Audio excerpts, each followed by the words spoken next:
Tambay an SD card with me kasi hindi gumagana yung nabili ko sa TikTok na SD card for my ultra camera at nagloloko siya, akala ko sira. Buti na lang yung pinagstayan ko dito, malapit sa City Mall.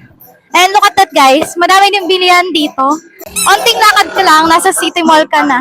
Finally, we're here. Sana may mabila ko SD card na compatible sa camera ko. CR muna ako. And here's my outfit.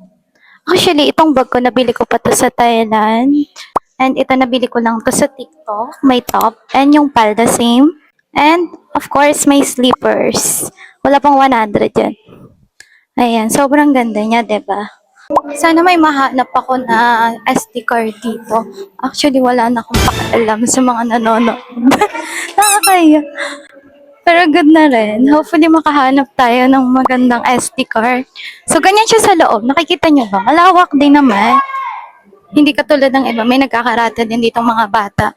Girl, nakalimutan ko i-turn on yung mic ko. Pero so far, nakabili na rin ako ng SD card. At first, I thought yung camera ko yung may problema. Sobrang bagal mag-save and also nag-error yung iba kong videos. Then, upon checking, yung SD card ko lang pala. So, if you have the same problem with me, this is your sign to upgrade your SD card. Then, after, nag-book lang ako ng Maxim. Kasi sayang naman yung time ko dito kung hindi ako gagala.